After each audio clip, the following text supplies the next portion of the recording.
Every generation thinks their crisis is unique. The headlines scream of unprecedented times, of threats we've never faced before. But beneath the noise, the fundamental rules of survival never change. They are etched into our collective history. While the world outside panics, rushing to buy the latest, greatest, most expensive gear, a quieter, smarter group of people are focusing elsewhere. They aren't buying gadgets. They are mastering the same 5 foundational principles that have kept human beings alive through famine, war, and natural disaster for thousands of years. These aren't secrets. They are timeless truths, hidden in plain sight. Today, we're cutting through the marketing, the hype, and the fear. The prepper industry has become a multi-billion-dollar machine designed to sell you a feeling of security in a box. But true preparedness isn't a product you can buy. It's a mindset you cultivate and a set of skills you develop. We're going back to the absolute basics, the 5 timeless, budget-friendly preps that form an unbreakable foundation for any crisis, big or small. This isn't about what to buy. It's about It's about reclaiming the power and resilience that is your birthright. This is the knowledge that empowers you, not the gear that encumbers you. Prep number 1, the water rule. It's the most urgent and unforgiving rule of survival. You can live for weeks without food, but only a few short days without water. Dehydration sets in quickly, impairing judgment, causing weakness, and leading to organ failure. It is the silent killer in almost every disaster scenario.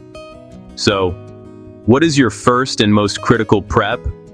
It's not a $500 filter with a fancy logo. It's your bathtub. The moment you even trouble is on the horizon. A hurricane warning, a boil water advisory, civil unrest, you fill it. That simple act instantly gives you 50 to 70 gallons of non-potable water for sanitation, cleaning, and flushing. Then you fill every other container you own with tap water you can drink. This is your immediate life-saving buffer. Once you have your initial supply, your next step is to know how to make questionable water safe. This is where skill trumps gear. The most reliable method is boiling. Bringing water to a rolling boil for just 1 minute kills virtually all pathogens. It's free, and it works every time. For a secondary method, learn to build a simple filter. Layers of sand, charcoal from a campfire, and cloth can remove sediment and larger contaminants, making the water clearer and easier to purify. Finally, understand chemical purification. A single unscented bottle of household bleach can purify hundreds of gallons of water. The ratio is tiny, just a few drops per gallon, but knowing that ratio is a life-saving piece of information. This isn't advanced science. It's what every civilization from the Roman aqueducts to your great-grandparents' farmstead knew. Store what you can, and know how to purify the rest. It is the single most critical, life-saving prep, and it costs pennies. Prep number 2, the deep pantry. Forget the marketing that pushes a year's supply of alien-looking survival bricks that you've never tasted. The timeless approach is far simpler and more practical. Just buy more of what you and your family already eat every single week. This is the first in, first out method. If you normally eat 2 cans of beans a week, start by buying 10. When you use 2 from the back of the shelf for dinner, you replace them with 2 new ones at the front. You are constantly, seamlessly rotating your stock. This isn't hoarding, it's creating a personal, living grocery store in your own home. Our ancestors did this to survive long winters and poor harvests. For you, it's a powerful buffer against job loss, supply chain disruptions, sudden inflation, or a Tuesday night when you just don't want to go to the store. It's not a weird hobby, it's just intelligent defensive shopping. And the best part? It doesn't require you to learn to like emergency gluten-free beef stroganoff from a Mylar pouch. You eat what you love, and you love what you store. It provides not just calories, but comfort and normalcy when they are needed most. Prep number 3, the light and security paradox. In a crisis, darkness is more than just an inconvenience. It creates fear, uncertainty, and masks potential dangers. Fear, in turn, leads to poor decisions. Your first goal in a power outage is to conquer the darkness. This means having multiple, independent, and redundant sources of light. Don't rely on just one. Have candles and a safe place to burn them. Have old-fashioned oil lamps, which provide a surprising amount of steady, comforting light. And have modern, cheap, and efficient LED headlamps and lanterns. A headlamp is particularly valuable as it keeps your hands free. Light is profound psychological security. For physical security, the principle is similar. You don't need a concrete bunker or a panic room. Your goal is simply to be a harder target than your neighbor. Criminals are opportunistic. They look for the easiest entry.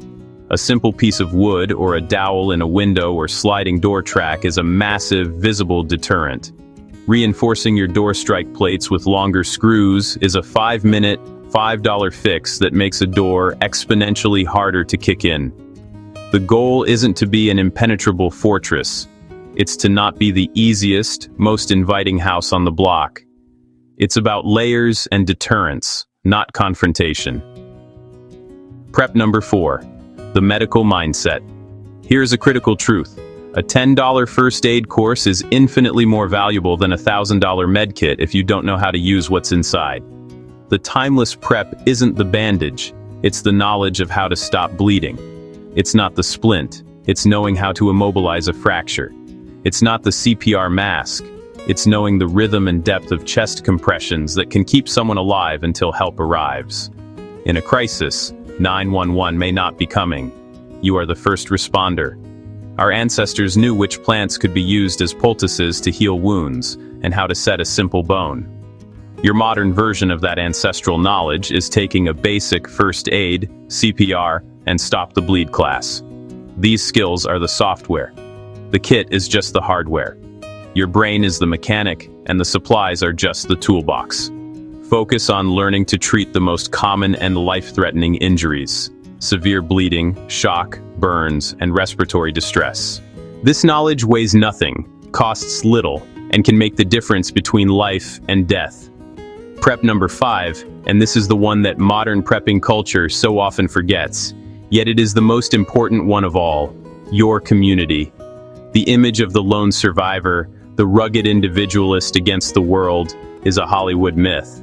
It makes for a great movie, but in reality, it's a death sentence. Throughout all of human history, the people who made it through hardship were the ones in tribes, villages, and tightly knit neighborhoods. Humans are social creatures, and our strength lies in cooperation. Your network is a force multiplier. You may be great at water purification, but the guy down the street is a mechanic who can fix a generator. The woman 2 doors down is a nurse who can diagnose an illness. The family with the big garden and the chicken coop has a surplus of food. Your skills, your knowledge, and your resources become a form of currency. But this currency has no value if you don't have a marketplace. You must start building that network now, before the crisis. Get to know your neighbors. Offer to help. Trade skills. A strong, trusted community is the ultimate prep. It provides security, resources, and psychological support that you can never achieve alone. And it is absolutely, unequivocally free. So forget the fancy gear and the doomsday scenarios for a moment. Take a breath. Focus on what is real, what is proven, and what is within your control. Master these 5 timeless principles. First, secure your water. Second, build a deep pantry of the foods you actually eat. Third, command light and basic security. Fourth, acquire life-saving medical knowledge. And fifth, and most critically, build your community. This is the unbreakable foundation. This is the quiet confidence that comes from knowing you are not dependent on fragile systems. This is the wisdom of our ancestors, distilled for the modern world. It's not complex, it's not expensive, and when everything else may fail, these 5 things never, ever will.